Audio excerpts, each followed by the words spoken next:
tema da mensagem de hoje, ela fala a respeito de algo que você está enfrentando ou algo que em algum momento você vai enfrentar.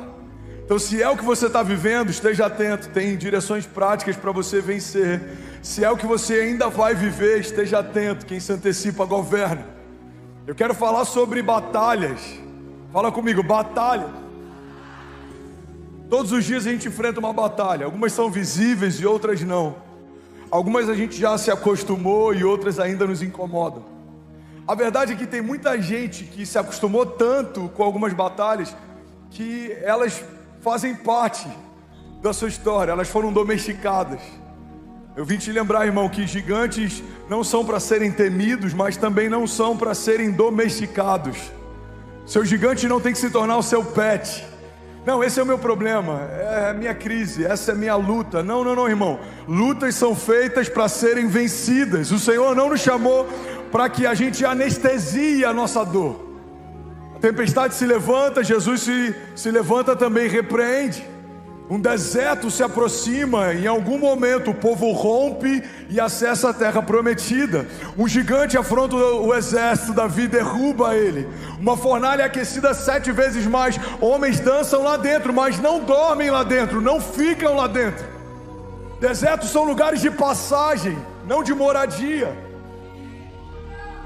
Gigantes são passageiros, tempestades são passageiras. O problema é que tem muita gente cansada ou frustrada com o Evangelho porque decidiu ficar onde deveria passar e decidiu passar por lugares que você deveria ficar, irmão. Promessas são lugares de habitação, presença é um lugar de habitação. Gigantes são passageiros, desertos são passageiros, crises são passageiras. Alguém recebe isso em nome de Jesus? Não discernir isso, por mais que pareça óbvio, pode fazer com que a gente estabeleça permanência em lugares de passagem. Tem gente que tem mais de 20 anos lutando a mesma luta. Irmão, olha para mim, guarda isso. Na jornada de fé, até os demônios que a gente vai enfrentar precisam ser diferentes. Na América tem um ditado que é quase bíblico: New level, new devil. Novo nível, novos gigantes, novas batalhas, novas crises. Pastor, como assim? Me traz mais clareza. Eu vou trazer. No início da minha jornada, a minha batalha era para poder ter recursos. Quando a Kezinha ficou grávida da Cécia, a minha batalha era para poder manter a minha casa.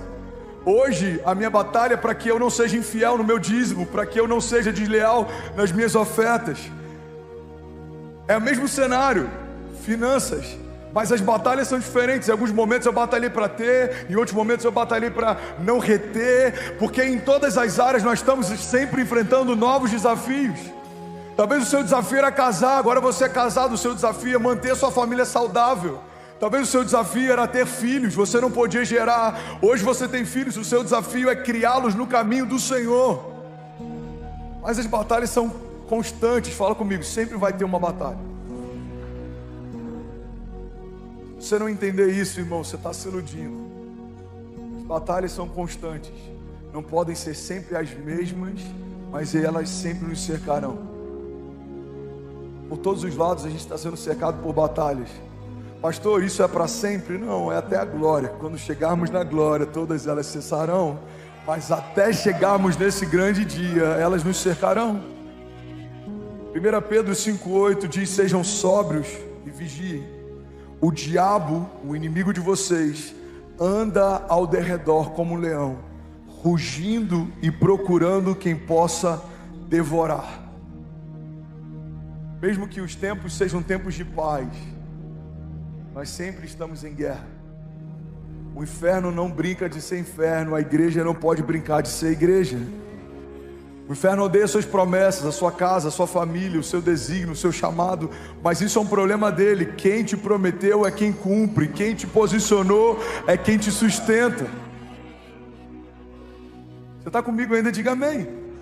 2 Coríntios 10,4, a Bíblia diz: as armas com as quais lutamos, elas não são humanas. Pelo contrário, são poderosas em Deus para destruir fortalezas.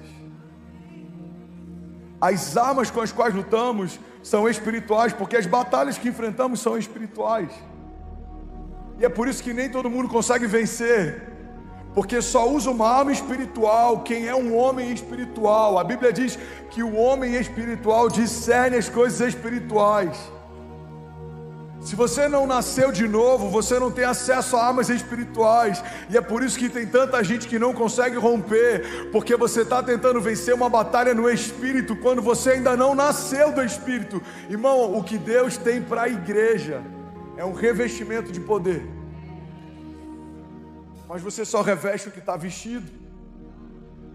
O revestimento é uma nova cobertura sobre algo que foi vestido. Quando você nasceu de novo, você recebeu novas vestes, uma nova natureza.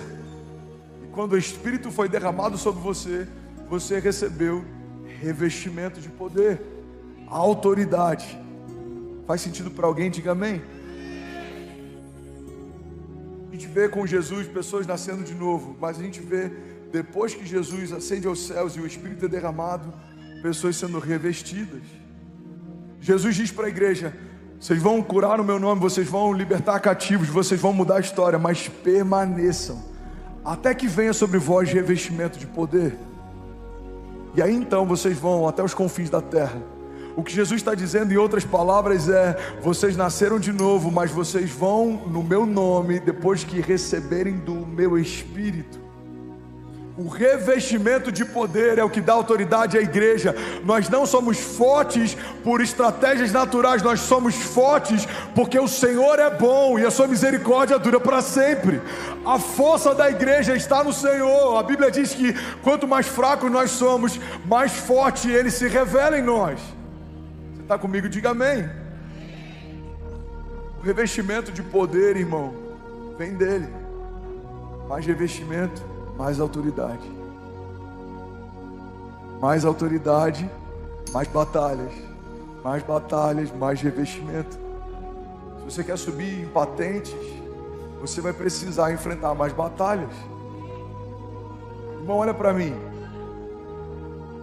Eu não tenho dificuldade de enfrentar batalhas. Pelo contrário, eu percebi, eu aprendi na minha jornada de fé que cada batalha vencida me coloca num novo patamar, numa nova patente, me dá novos níveis. As batalhas são um presente. Desertos são um passaporte para o próximo nível. Você quer viver novos milagres? Você vai precisar enfrentar novas batalhas, porque todo milagre é uma resposta dos céus para uma falta da terra. Para pensar, a gente fala que quer viver milagres, e essa é uma loucura para muita gente, querer viver de glória em glória, sem viver de batalha em batalha. As glórias vêm depois das batalhas. Você vai permanecer de pé e as portas do inferno não vão prevalecer contra você. Para viver de glória em glória, você precisa viver de batalha em batalha. Pastor, você não acha que você está celebrando demais as batalhas? Não, a gente só está sendo realista. Jesus no ventre enfrentou perseguição. Quando ele nasce, um homem manda matar todos os primogênitos para que o libertador fosse assassinado também. Quando ele cresce, os religiosos tentam persegui-lo. Quando o ministério dele começa, os religiosos tentam matá-lo, até que um dia, alguém que ele escolheu a dedo, entrega ele por algumas moedas de prata e finalmente ele é crucificado. Irmão, se o verbo encarnado não foi poupado de batalhas, não se iluda, a gente não vai ser também. Mas a boa notícia é que, como ele ressuscitou, nós ressuscitaremos também. Seguir Jesus significa receber da mesma porção, do mesmo nome, da mesma autoridade, estar debaixo da mesma filiação, mas significa também enfrentar perseguições, em alguns momentos até humilhações. A Bíblia diz que o homem que enfrenta perseguições pelo nome de Jesus, ele é bem-aventurado, ele é bem-sucedido. Irmão, faz parte da história da igreja ser perseguida, mas faz parte da história da igreja ser exaltada. A Bíblia diz que a igreja era perseguida. A história diz que a igreja era perseguida. Se você pegar livros históricos, você vai ver a perseguição de Nero.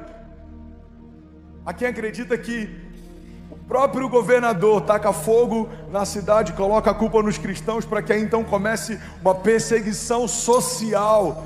Cristãos eram empalados, eram usados como tochas para iluminar as cidades. Flávio Josefo, um historiador da época que não era cristão, ele relata que a igreja era tão perseguida que parecia que cada gota de sangue de um cristão que caía na terra era como uma semente do evangelho que brotava e geminava e frutificava. Irmão, desde que a igreja é a igreja, existem perseguições e batalhas, mas desde que Deus é Deus, nós nunca estaremos sozinhos.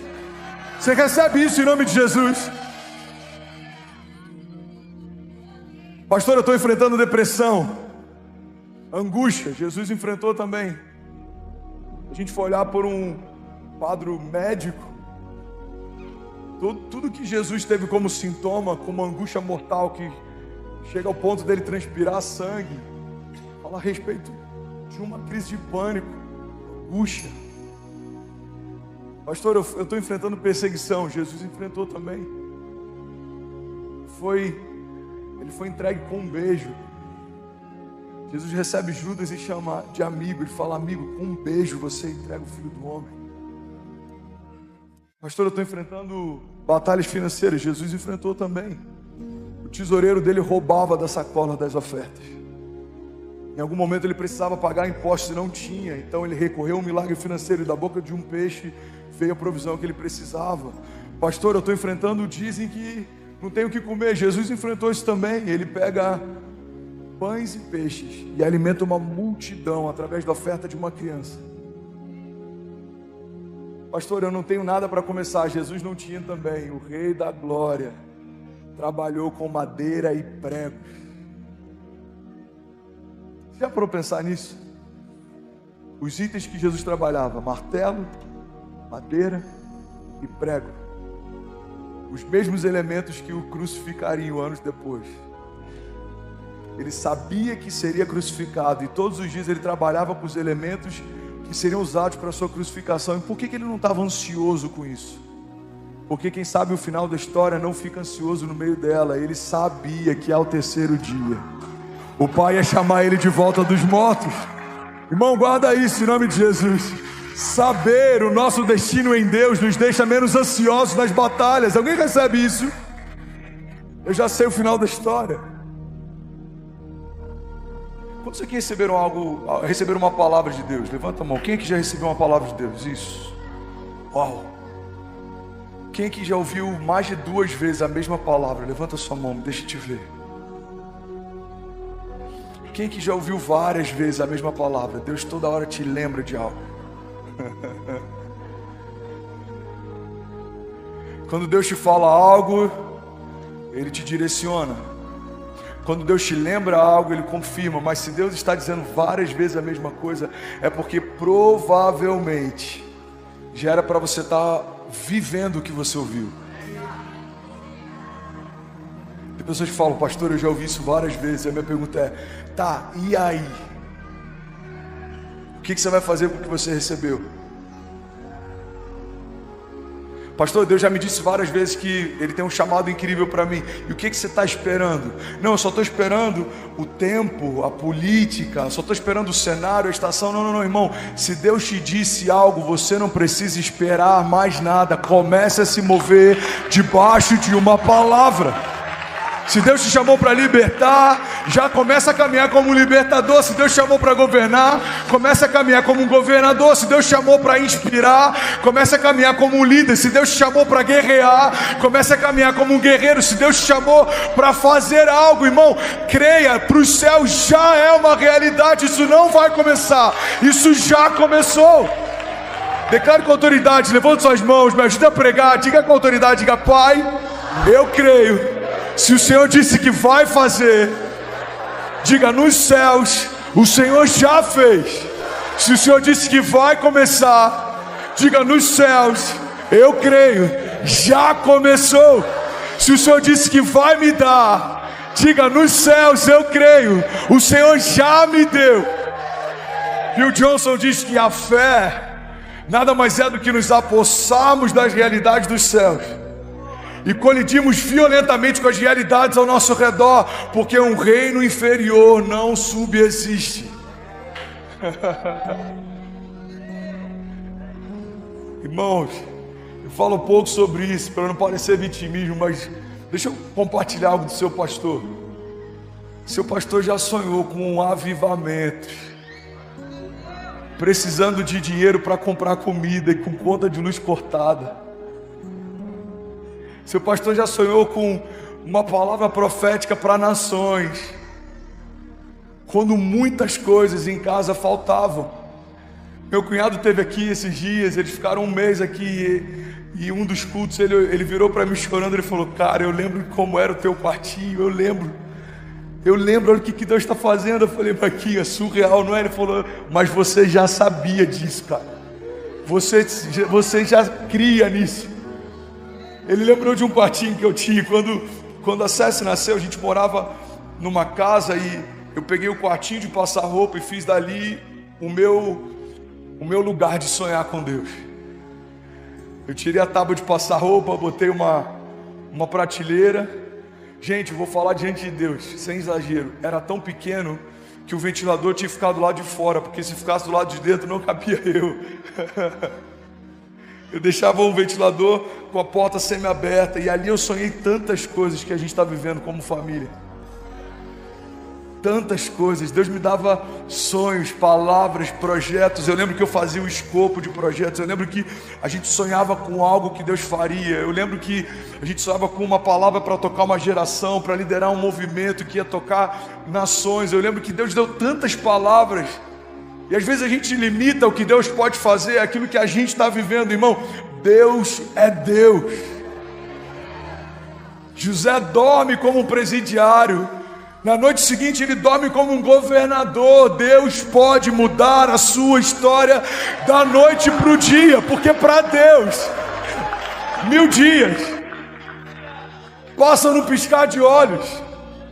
A gente precisa de tempo, a gente precisa de tempo.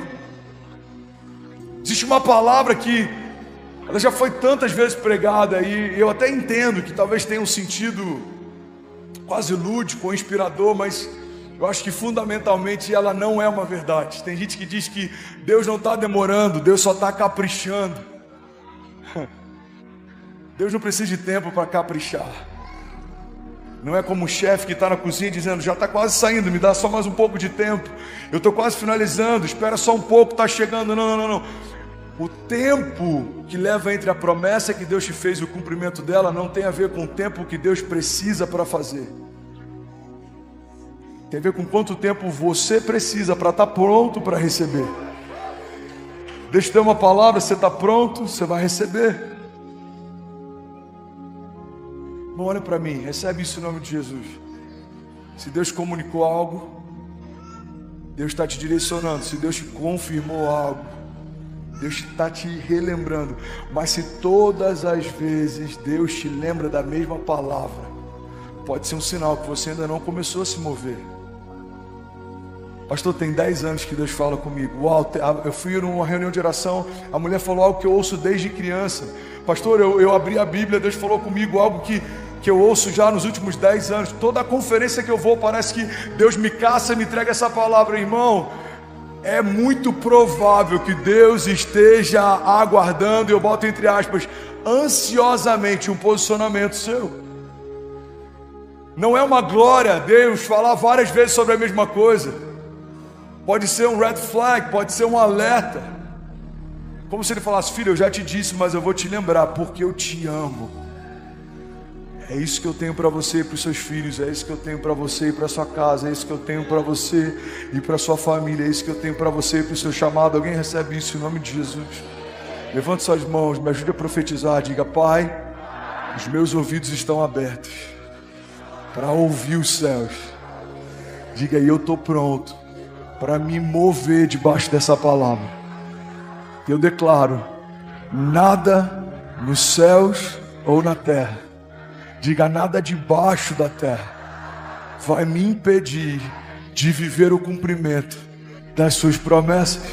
Por isso hoje eu declaro: toda a resistência, cansaço, apatia, distração, todo atalho, toda porta que não é de Deus, todo sonho que não é de Deus, diga: eu abro mão agora Em nome de Jesus. Você pode celebrar Jesus no seu lugar. Aleluia. Aleluia. Quem está recebendo algo de Deus essa noite? Ouvir de Deus várias vezes não é algo bom. A próxima chave que eu quero compartilhar é sobre o desafio da gente entender que uma palavra profética é boa, mas ela é uma palavra. A realidade sempre é superior a algo que foi prometido. A promessa de Deus é uma garantia. Promessa significa também garantia. Fala comigo, promessa é uma garantia. A Bíblia diz que por não ter ninguém superior a Ele para jurar, Ele jura por si mesmo. Então quando Deus te promete algo, Ele está garantindo que se você fizer a sua parte, Ele já fez a dele. Ouvir promessas de Deus é bom, mas viver promessas de Deus é muito melhor. Imagino que quando Davi ouviu de Deus, nenhum reino será como o seu, eu vou te usar como um homem segundo o meu coração. Deve ter sido glorioso aquele dia, mas viver a plenitude dessa promessa deve ter sido melhor ainda. Imagino que quando José recebeu aquele sonho, deve ter sido glorioso.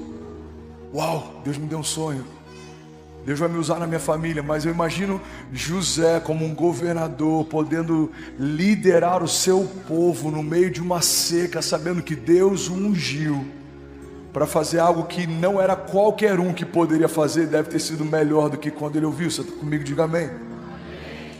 Quem é pai aqui? Eu imagino que você amou ouvir dos céus em algum momento que você seria pai. Quantos aqui tiveram uma revelação? Sua mulher apresentou um exame de gravidez, estamos grávidos, ou você recebeu um sapatinho, ou alguma surpresa? Quantos aqui? Levanta a mão.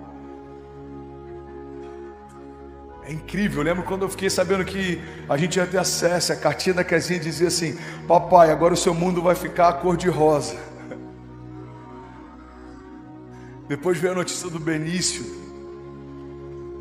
a notícia da Chloe. Da Chloe foi interessante. Vamos tirar foto? Vamos, todo mundo lá olhando para a câmera. Aí do nada a Kezinha vira: tô grávida. Só para pegar minha reação. Acho que até hoje eu ainda estou meio bugado dessa.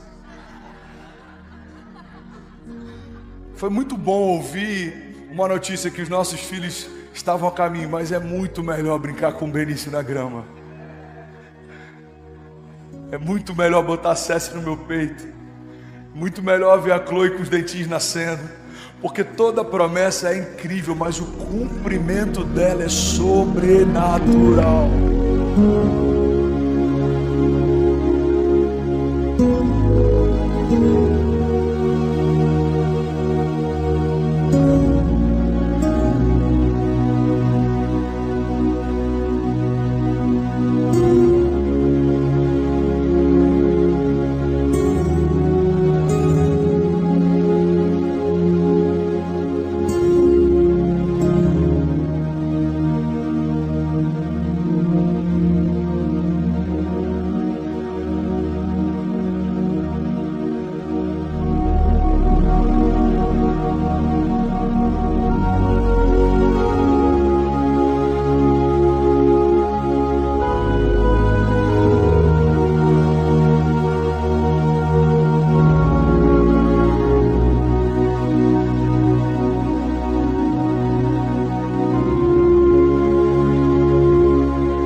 Deus.